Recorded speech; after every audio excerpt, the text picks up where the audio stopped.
Hi, hello and welcome back to our channel, My Cooking Stories. അപ്പോൾ ഇന്നത്തെ recipe നല്ല soft and moist ആയിട്ടുള്ള ഒരു ക്യാരറ്റ് ആൻഡ് ഡേറ്റ്സ് കേക്കാണ്. അപ്പോൾ ഒരു കേക്ക് എന്ന് പറയുമ്പോൾ ആർക്കും ഉണ്ടാക്കാൻ പറ്റുന്ന എളുപ്പത്തിൽ ഉണ്ടാക്കാൻ പറ്റുന്ന ഒരു കേക്കാണ്. അപ്പോൾ നമുക്ക് നോക്കാം എങ്ങനെയാണ് ഈ ഒരു കേക്ക് ഉണ്ടാക്കുന്നതെന്ന്.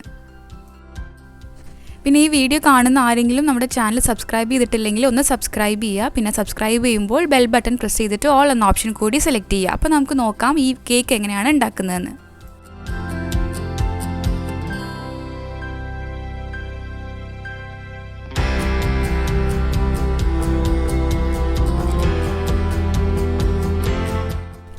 അപ്പോൾ ഇതിനു വേണ്ടി നമുക്ക് ആദ്യം ഒരു കാരമൽ സിറപ്പാണ് ഉണ്ടാക്കേണ്ടത്. അപ്പോൾ അതിനു വേണ്ടി പാനിലേക്ക് ഞാൻ 1/2 കപ്പ് പഞ്ചസാരയാണ് ഇട്ട് കൊടുത്തത്. അപ്പോൾ പഞ്ചസാര നല്ല ലോ ഫ്ലെയിമിൽ വെച്ചിട്ട് അതൊന്ന് കരിച്ചെടുക്കുകയാണ് വേണ്ടത്. അപ്പോൾ നമ്മളിത് പഞ്ചസാര ഇട്ടതിന് ശേഷം സ്പൂൺ കൊണ്ടൊന്നും ഇളക്കേണ്ട ആവശ്യമില്ല. നല്ല ലോ ഫ്ലെയിമിലിട്ടിട്ട് ആ ഒരു കളർ മാറുന്ന വരെ ഒന്ന് വെയിറ്റ് ചെയ്യാം. വേണമെങ്കിൽ കുറച്ച് വെള്ളം ഒഴിച്ചിട്ട് ഇതൊന്നിങ്ങനെ ലൂസാക്കി എടുക്കാം. ഇതിലേക്ക് വെള്ളം ഒഴിച്ചാൽ ഒന്ന് കട്ട പിടിക്കാൻ ചാൻസ് ഉണ്ട്. അപ്പോൾ നമ്മൾ അങ്ങനെ ആണെങ്കിൽ ഫ്ലെയിം നല്ലോണം കുറച്ച് വെച്ചിട്ട് നല്ലോണം ഇങ്ങനെ സ്പീഡിൽ ഇളക്കിയാൽ മതി. അപ്പോൾ അടുത്ത് ഇനി നമുക്ക് ഡ്രൈ ഇൻഗ്രീഡിയൻസ് ഒന്ന് അരിച്ചെടുക്കാം. അതിന് വേണ്ടി 1 കപ്പ് മൈദ എടുത്തിട്ടുണ്ട്. അതുപോലെ 1 ടീസ്പൂൺ ബേക്കിംഗ് പൗഡർ, പിന്നെ 1/4 ടീസ്പൂൺ ബേക്കിംഗ് സോഡ വേണം. അത്രയും നമുക്ക് ഇതിലേക്കൊന്ന് അരിച്ചെടുക്കാം.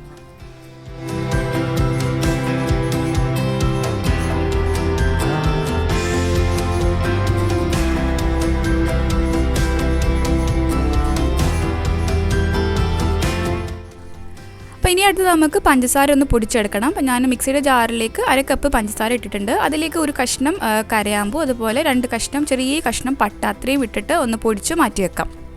അടുത്ത് ഇനി നമുക്ക് മുട്ട ഒന്ന് ബീറ്റ് ചെയ്തെടുക്കണം. അപ്പോൾ ഞാനൊരു ബൗളിലേക്ക് 2 മുട്ടയാണ് ഇതിലേക്ക് വേണ്ടത്. അപ്പോൾ നമുക്ക് മുട്ട നന്നായിട്ട് ബീറ്റ് ചെയ്തെടുക്കാം. നല്ല ഫ്ലഫി ആവുന്ന വരെ ഇതൊന്ന് ബീറ്റ് ചെയ്തെടുക്കാം.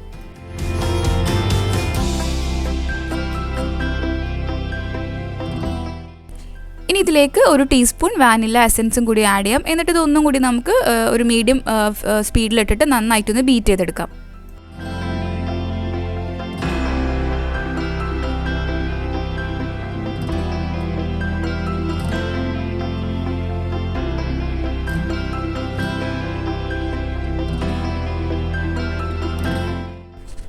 ഞാൻ ഈ മുട്ട നന്നായിട്ട് ബീറ്റ് ചെയ്തെടുത്തിട്ടുണ്ട്. ഇനി ഇതിലേക്ക് നമ്മൾ നേരത്തെ പൊടിച്ച് വെച്ച് പഞ്ചസാര ഇതിലേക്ക് ആഡ് ചെയ്യാം. എന്നിട്ട് ഒന്നും കൂടി ബീറ്റ് ചെയ്തിട്ടെടുക്കാം.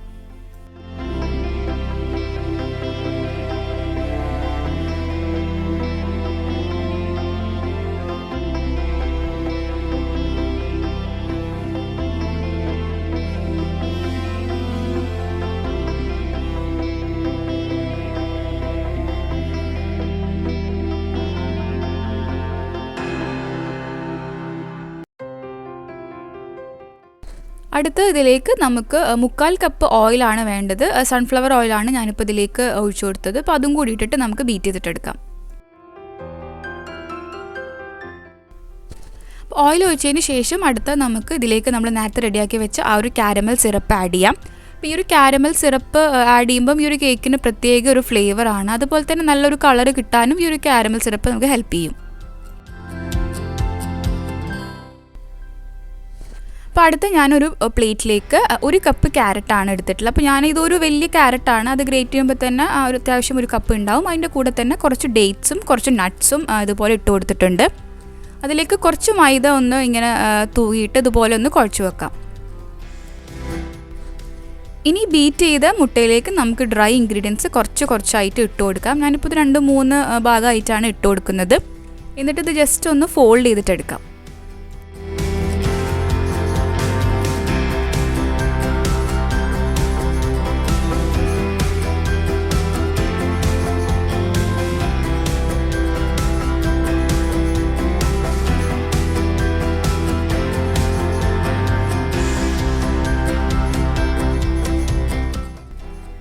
ഈ ഡ്രൈ ഇൻഗ്രീഡിയൻസ് നമ്മളിതിലേക്ക് ആഡ് ചെയ്തതിന് ശേഷം ഒരുപാട് അങ്ങോട്ട് ഇളക്കേണ്ട ആവശ്യമില്ല. ജസ്റ്റ് ഒന്ന് ഫോൾഡ് ചെയ്തെടുത്താൽ മതി. അതിൻ്റെ കൂടെ തന്നെ നമുക്ക് ലാസ്റ്റ് നമ്മൾ നേരത്തെ ഒരു ക്യാരറ്റും ഡേറ്റ്സും നട്ട്സും കൂടിയുള്ള മിക്സും കൂടി ഇതിലേക്ക് ഇട്ട് കൊടുക്കാം.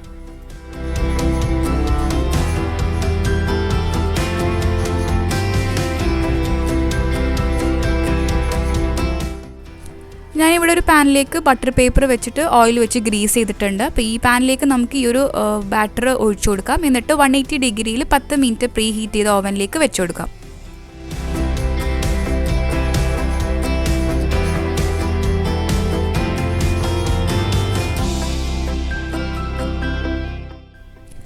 ഈ ഒരു ബാറ്റർ നമ്മൾ ഈ കേക്ക് ടിന്നിൻ്റെ ഒരു അര ഭാഗം മാത്രം ഒഴിച്ചു കൊടുത്താൽ മതി. പിന്നെ ഇത് ഒഴിച്ചു കൊടുത്തിട്ട് ഒന്ന് ടാപ്പ് ചെയ്ത് കൊടുക്കുന്നുണ്ട്. അപ്പോൾ ഈ കേക്ക് ബേക്ക് ആവാൻ എനിക്കൊരു 25 to 30 minutes ആണ് എടുത്തിട്ടുള്ളത്. അപ്പം ഇത് ഓരോരുത്തരുടെ ഓവൻ അനുസരിച്ച് ചെറിയൊരു വ്യത്യാസം ഉണ്ടാവും. അപ്പോൾ നമുക്ക് എന്തായാലും ഒരു 25 മിനിറ്റ് ആകുമ്പോഴത്തേക്കും ഈ കേക്ക് നന്നായിട്ട് പൊന്തി വന്നിട്ടുണ്ട്. നമുക്കൊരു സ്ക്യൂവർ വെച്ചിട്ട് ചെക്ക് ചെയ്ത് നോക്കാം.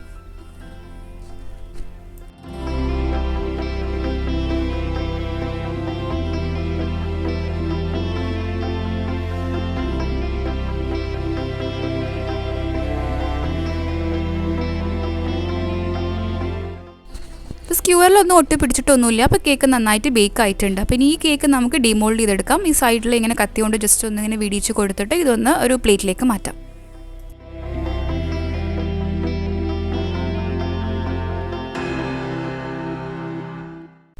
അപ്പോൾ ഈ കേക്ക് നിങ്ങൾക്ക് കാണാമല്ലോ, ഇതിൻ്റെ അടിയിലൊന്നും ഒട്ടി പിടിച്ചിട്ടൊന്നുമില്ല. അപ്പോൾ നമ്മൾ സൈഡിൽ ബട്ടർ പേപ്പർ വെച്ചിട്ടില്ലെങ്കിലും കുഴപ്പമില്ല. അപ്പം നല്ല സോഫ്റ്റ് ആൻഡ് മോയിസ്റ്റ് ആയിട്ടുള്ള ഒരു കേക്കാണിത്. അപ്പോൾ നമുക്കിത് കട്ട് ചെയ്ത് നോക്കാം ഇതിൻ്റെ ഉള്ളിലൊരു ടെക്സ്ചറൊക്കെ എങ്ങനെയാണ് വന്നിട്ടുള്ളതെന്ന്.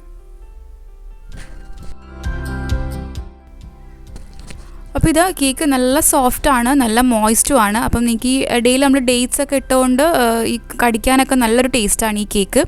അപ്പോൾ എല്ലാവരും ഈ കേക്ക് ട്രൈ ചെയ്ത് നോക്കുക. ആർക്കും എളുപ്പത്തിൽ ഉണ്ടാക്കാൻ പറ്റുന്നൊരു കേക്കാണ് കേട്ടോ ഇത്. അപ്പോൾ നിങ്ങൾക്ക് വീഡിയോ ഇഷ്ടപ്പെട്ടാൽ ലൈക്ക് ചെയ്യാൻ മറക്കരുത്, ഷെയർ ചെയ്യാൻ മറക്കരുത്, ചാനൽ സബ്സ്ക്രൈബ് ചെയ്യുക. അടുത്ത നല്ലൊരു വീഡിയോ ആയിട്ട് വരാം. താങ്ക്